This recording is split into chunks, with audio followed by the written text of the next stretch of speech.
मानते हैं, आप हमारे पुराणों को नहीं मानते हैं, आप हमारे उपनिषदों को नहीं मानते हैं। मैं अपमान नहीं कर रहा हूं, मैं सच बोल रहा हूं। और ये बिहार के चुनाव में जो आप कह रहे हैं कि महिलाओं को 2 मेंबर बना दिया, इस बार मैं भी देखूंगा आप आगे भारतीय जनता पार्टी कितनी महिला लोगों को टिकट देंगे वहां पर।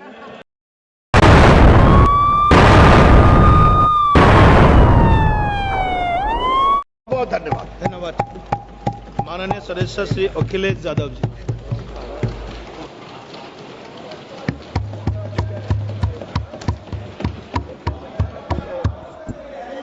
प्लीज कोई बात नहीं, कोई बात नहीं। अरे नहीं, आदरणीय सभापति महोदय, मैं आपका बहुत धन्यवाद देना चाहता हूं कि बहुत ही महत्वपूर्ण और देश के लिए और बड़ी आबादी के लिए भारतीय जनता पार्टी की सरकार में एक और बिल आया है। क्योंकि मेरे से पूर्व में जो हमारे साथी बोले हैं वो माननीय सदस्य हमारे साथ नहीं, लेकिन मैं उनके बहुत सारी बातों से सहमत हूं। और अध्यक्ष महोदय, मैं देख रहा हूं जो एक्स कांग्रेस वाले हैं वो ज्यादा बोल रहे हैं।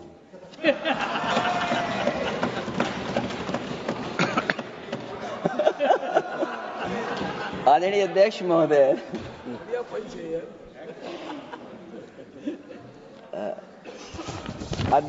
जो आज बिल पेश हुआ है,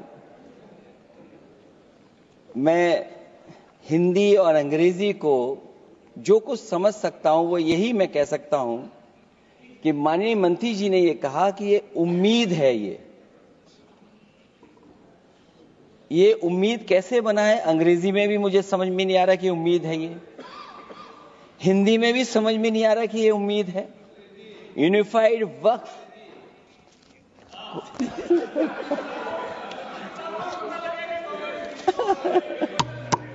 अध्यक्ष महोदय, यूनिफाइड वक्फ मैनेजमेंट, अध्यक्ष महोदय,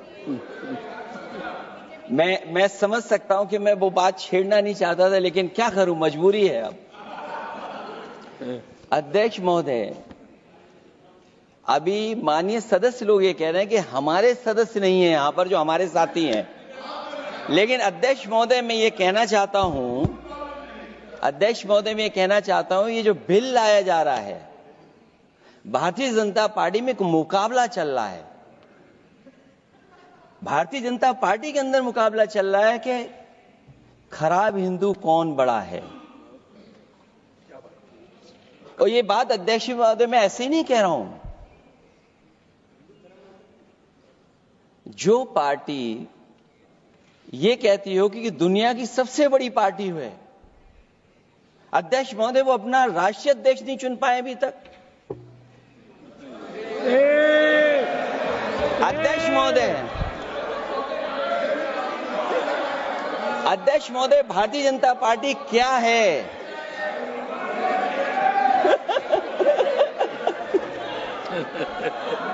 जी, मैं अखिलेश जी ने बहुत हंसते हंसते कहा है, इसको हंसते हंसते जवाब देना। इस सामने जितनी पार्टियां हैं उनका राष्ट्रीय अध्यक्ष उन 5 लोगों को ही चुनना है परिवार के। हमें माननीय अध्यक्ष जी करोड़ों सदस्यों में से 12-13 करोड़ सदस्य प्रक्रिया कर चुनना है तो देर लगती है। आपके यहां जरा भी देर नहीं लगेगी।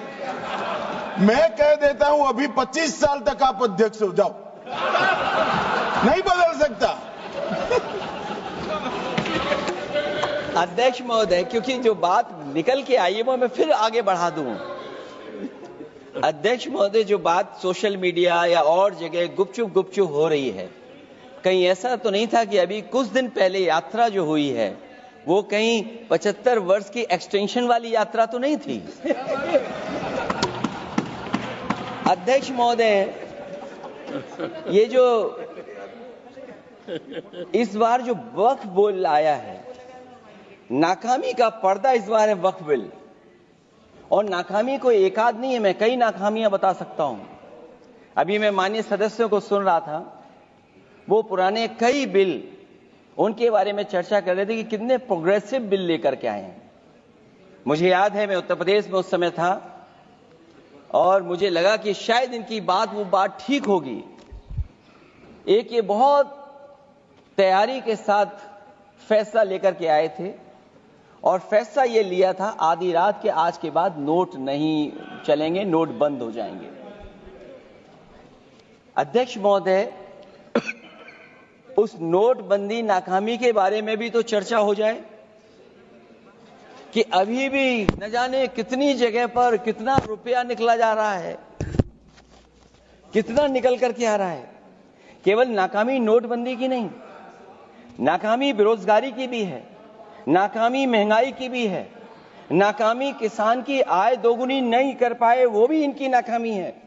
मुझे याद है एक माननीय मंत्री जी पूरे देश की नदियों के बारे में बीओडी बता रहे थे, लेकिन माननीय मंत्री जी ये भूल गए कि उनके शहर में, उनके क्षेत्र की जो नदी है उसकी बीओडी क्या है। गंगा क्या साफ हो गई, यमुना क्या साफ हो गई, स्मार्ट सिटी क्या बन गई, क्या गोद लिए हुए गांव इन्होंने गोद से उतार दिए, उनकी क्या दुर्दशा है। इसलिए मैं कहना चाहता हूं, ये नाकामी का पर्दा इस बार वक्फ बिल बना है। और सबसे बड़ी बात तो यह है कि जिसके लिए फैसला होना है उसकी बात को अहमियत न देना भी नाइंसाफी है। अध्यक्ष महोदय, नाकामी केवल यहां तक नहीं है। और भारतीय जनता पार्टी क्या है, मैं केवल एक पुरानी घटना याद करता हूं। एक बार फैजाबाद अयोध्या में एक कार्यक्रम था, उसमें बड़ी तैयारी की गई थी और तैयारी के साथ कलाकार बंबई से बुलाए गए थे। हो सकता है वो सहमति दिल्ली से ना रही हो, केवल लखनऊ की सहमति से हो रहा हो कार्यक्रम। और जब कार्यक्रम की पूरी तैयारी हो गई, भगवान श्री राम बनकर के कोई आ गया, लक्ष्मण बनकर के कोई आ गया, मां सीता भी बनकर के कोई आ गया, हनुमान जी और भगवान हनुमान भी बनकर के कोई आ गया। लेकिन जब लखनऊ से वो हेलीकॉप्टर उड़ा और अयोध्या पहुंचा तो सब लोग थे, लेकिन उसमें हनुमान नहीं थे। अध्यक्ष महोदय, मैं भारतीय जनता पार्टी के लोगों से कहूंगा कि जानकारी करिए कि आखिरकार भगवान श्री राम थे, लक्ष्मण थे, सीता थी, लेकिन हनुमान क्यों नहीं थे। हनुमान इसलिए नहीं थे, शायद उनकी जात या धर्म कुछ और था। अध्यक्ष महोदय, ये देश मिली जुली संस्कृति से चला है। कुछ हमने सीखा, कुछ उन्होंने सिखाया। और जो लोग ये कहते हैं कि हम सबको बराबरी का हक देते हैं, अभी कुछ दिन पहले ईद निकली है। अध्यक्ष महोदय, वो परंपरा रही है, न केवल मैं जाता हूं बल्कि कोई दल का नेता ऐसा नहीं न जाता हो उस कार्यक्रम में शामिल होने। भारतीय जनता पार्टी के जो मुख्यमंत्री, उप मुख्यमंत्री, वो भी जाते हैं, उप मुख्यमंत्री, सभी धर्मों के नेता आते हैं। लेकिन पता नहीं इस बार क्या साजिश थी, षड्यंत्र था कि वहां पर कुछ पाबंदी लगी हुई थी। अगर किसी कारण पाबंदी लगी हुई थी तो बात समझ में आती है, लेकिन जब जानकारी हुई है, किसी को नहीं पता था कि पाबंदी क्यों लगी है कि आप नहीं जा सकते वहां पर कार्यक्रम में शामिल होने। क्या यही भारत है, यही संविधान हमें रास्ता दिखाता है? अध्यक्ष महोदय, मंत्री जी बताएं हमें, वो खुद भी माइनॉरिटी हैं, भगवान बुद्ध के रास्ते पे चलते हैं। भगवान बुद्ध का रास्ता दूसरा है। हम आपको अपना मानते हैं तब भी जब आप हमारे बहुत सारे ग्रंथों को नहीं मानते, तब भी हम आपको अपना मानते हैं। आप हमारे पुराणों को नहीं मानते हैं, आप हमारे उपनिषदों को नहीं मानते हैं। लेकिन सोचिए, हम हिंदू वो लोग हैं जो आपको स्वीकार करते हैं और गले लगा करके चलते हैं। अब मैं दूसरे धर्म पे नहीं जाऊंगा, कोई नाराज हो सकता है। मैं दूसरे धर्म के बारे में नहीं जा सकता, मैं केवल यही बताता हूं। और मैं उत्तर प्रदेश में अध्यक्ष जी जहां से आता हूं, मैं अपमान नहीं कर रहा हूं, मैं सच बोल रहा हूं। और ये बिहार के चुनाव में जो आप कह रहे हैं कि महिलाओं को 2 मेंबर बना दिया, इस बार मैं भी देखूंगा आगे भारतीय जनता पार्टी कितनी महिला लोगों को टिकट देंगे वहां पर।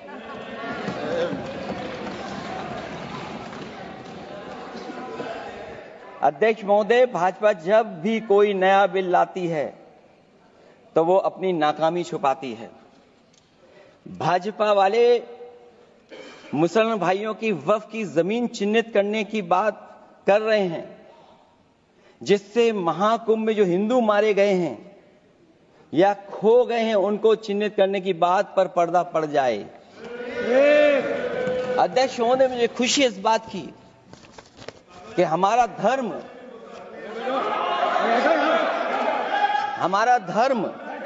अध्यक्ष महोदय नहीं कुछ कहना चाहते हैं नहीं प्लीज, उनको अलाउ नहीं किया। अध्यक्ष महोदय,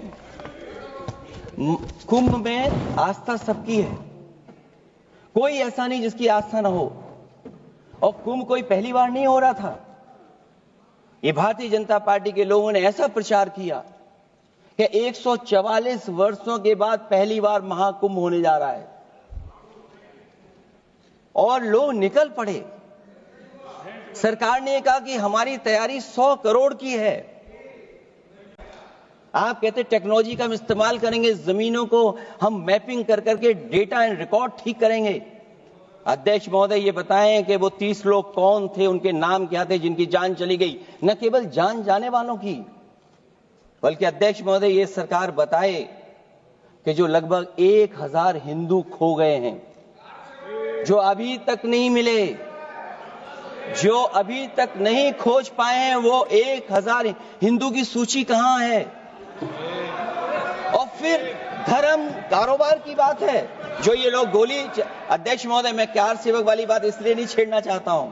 अध्यक्ष महोदय, ये शायद माननीय सदस्य जानते नहीं कुछ सच्चाई नहीं जानते। अध्यक्ष महोदय, ये संविधान की वजह से, संविधान को बचाने के लिए, हिंदू एकता को बचाने के लिए कुछ फैसले लिए गए, लेकिन एफआईआर हम लोगों पे नहीं लिखी गई थी। एफआईआर उन पे लिखी गई थी जो बेचारे तैयार हो गए थे सुबह, लेकिन पता नहीं कहां से फोन आया था, कहा था कि अब तैयार तो हो गए हो लेकिन आप शिलान्यास में नहीं आ सकते। इसलिए बात को इधर से उधर नहीं में ले जाना चाहता। अखिलेश जी, जरा वक्त पे भी आ जाओ। वक्त पे आ रहा हूं। नहीं, वक्त पे अध्यक्ष इसलिए आ रहा हूं क्योंकि वक्त समझने के लिए भारतीय जनता पार्टी की सोच क्या है। और ये अध्यक्ष महोदय जब ये कह रहे हैं कि इससे कारोबार होगा, अध्यक्ष महोदय, धर्म की चीजों से कारोबार नहीं हो सकता। हमारे उत्तर प्रदेश के मुख्यमंत्री जी ने भी कहा कि कारोबार होगा। वो 30 की गिनती में उलझे हुए हैं, जैसे 30 मार खाए वो। उनसे पूछा कि जान कितनी गई, वो 30। उनसे पूछा कि कारोबार कितने का होगा, 30 गुणा 10,000 करोड़। सोचिए, कुंभ हमारा क्या कारोबार की जगह है? और फिर उसका कौन नापेगा, कैसे नालाएगा? और फिर हमारे माननीय मंत्री जी कह रहे हैं कि जमीन, चाहे वो रेलवे की हो, चाहे वो डिफेंस की हो, वो भारत की जमीन है। मैं भी स्वीकार करता हूं कि रेलवे की जमीन भी भारत की है, डिफेंस की भी जमीन भारत की है। क्या डिफेंस की जमीन नहीं बेची जा रही मंत्री जी? अध्यक्ष महोदय, क्या रेलवे की जमीनें नहीं बेची जा रही हैं? अध्यक्ष महोदय, केवल यहां तक नहीं, कितना हस्तक्षेप होता है। वक्फ भी भारत के, इसीलिए तो कहीं ना कहीं वक्फ की जमीन से, अध्यक्ष महोदय, माननीय मंत्री जी बताएं, और मुझे उम्मीद है कि जब जवाब देंगे तो बताएंगे कि वक्फ की जमीन से बड़ा मुद्दा वो जमीन है जिस पर चीन ने अपने गांव बसा लिए हैं। लेकिन कोई बाहरी खतरे पर सवाल बवाल न करे, इसलिए ये बिल लाया जा रहा है। और माननीय मंत्री जहां से आते हैं, जिस प्रदेश से आते हैं, कम से कम ये तो बताएंगे कि वहां कितने चीन ने गांव बसा लिए, घर बन गए हैं। अध्यक्ष महोदय, आपके माध्यम से सरकार गारंटी दे कि वक्फ की जमीन कभी भी किसी भी पैतरेबाजी से किसी और मकसद के लिए किसी और को नहीं दी जाएगी। वक्फ की वर्तमान व्यवस्था में चाहे 5 साल के धर्म पालन की पाबंदी की बात हो, या कलेक्टर से सर्वेक्षण के हस्तक्षेप की बात हो, या वक्फ परिषद या बोर्ड में बाहरियों को शामिल करने की बात हो, इन सब का उद्देश्य मुस्लिम भाइयों के सार्वजनिक अधिकार को छीनकर उनके महत्व और नियंत्रण को कम करना है। ट्रिब्यूनल के निर्णय को अंतिम न मानकर उच्च न्यायालय में लेकर जाने की अनुमति देना दरअसल जमीनी विवाद को लंबी न्यायिक प्रक्रिया में फंसाकर वक्फ भूमि पर कब्जों को बनाए रखने का रास्ता खोलेगा। सबसे बड़ी बात यह कि वक्फ बिल के पीछे की न तो नीति सही है, न नियत। ये देश के करोड़ों लोगों से उनके घर दुकान छीनने की भी साजिश है। भाजपा एक अलोकतांत्रिक पार्टी है, वो असहमति को अपनी शक्ति मानती है। जब देश के अधिकांश राजनीतिक दल वक्फ बिल के खिलाफ हैं, तो उसे लाने की जरूरत क्या है, जो जिद क्यों कर रहे हैं सरकार। वक्फ बिल का लाना भाजपा की सियासी हट है। वक्फ बिल भाजपा की सांप्रदायिक राजनीति का नया रूप है। वो तो आपको काटेगा, और इसलिए काटेगा कि अध्यक्ष महोदय बाहर ये लिखते हैं सत्यमेव जयते, बाहर है लिखते सत्यमेव जयते, भाजपाई अंदर असत्य बात कहते। भाजपा वक्फ बिल लाकर अपने उन समर्थकों का तुष्टीकरण करना चाहती है जो भाजपा की आर्थिक नीति, महंगाई, बेरोजगारी, बेकारी और चौपट अर्थव्यवस्था से उसे छटक गए हैं। क्योंकि अध्यक्ष महोदय, जब से वोट में गिरावट आई है, और खासकर उत्तर प्रदेश में भी, तब से भारतीय जनता पार्टी की कोशिश है कि अपना वोट कैसे संभाला जाए। ये वोट को संभालने के लिए बिल लाया गया है। भाजपा का लक्ष्य वक्फ की जमीनों पर है। इन जमीनों का नियंत्रण अपने हाथ में लेकर इन जमीनों को पिछले दरवाजे से अपने लोगों के हाथों में दे देना चाहती है। भाजपा चाहती है कि वक्फ बिल लाने से मुस्लिम समुदाय को लगे कि उन पर हक को मारा जा रहा है, वो उद्वेलित हों और भाजपा को ध्रुवीकरण की राजनीति करने का मौका मिल सके। क्योंकि अध्यक्ष महोदय, भाजपा का लक्ष्य यह है कि ध्रुवीकरण हो, क्योंकि वो जानते हैं कि ध्रुवीकरण जितना होगा उससे वो लाभ उठाने में आगे रहेंगे। तो ये वक्फ बिल जो लाया जा रहा है, वो अपनी वोट बैंक को संभालने के लिए और समाज को बांट करके ध्रुवीकरण राजनीतिक लाभ लेने के लिए लाया जा रहा है। और अगर इसके लिए नहीं लाया होता तो पहले से जो जितने फैसले लिए सरकार ने, क्या उससे देश और प्रदेश में कोई बड़ा बदलाव आ गया है? अगर स्मार्ट सिटी का बात करें तो कितनी स्मार्ट सिटी बन गई है आपकी? आपके नोटबंदी की वजह से न जाने कितना रुपया कहां निकल रहा है। और डर तो ये लगता है कहीं भाजपा वाले दूसरों के पैसा रख करके न पकड़वा दें। वक्फ बिल के आने से पूरी दुनिया में एक गलत संदेश भी जाएगा। इससे देश की सेकुलर इमेज को बहुत धक्का लगेगा। वक्फ बिल भाजपा की नफरत की राजनीति का एक और अध्याय है। मैं अंत में कहना चाहता हूं कि अभी तो आपने साथी संभाल लिए हैं, एक साथी तो मुझे दिखाई नहीं दे रहा है, और हमारे जिनका हमने सम्मान किया हमें कहां ले गए आप, और हमें यहां छोड़ गए आप, हमें छोड़ गए। हमें देखिए सभापति महोदय देखिए राजनीति क्या है।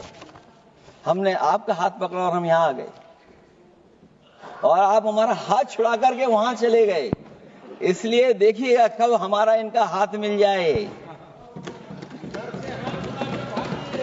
और मैं अध्यक्ष सभापति महोदया ये कहना चाहता हूं कि वक्फ बिल भाजपा के लिए वाटरलू साबित होगा, क्योंकि ऊपर से तो हाँ हाँ कह रहे हैं, लेकिन अंदर ही अंदर बहुत सारे साथी सहमत नहीं है।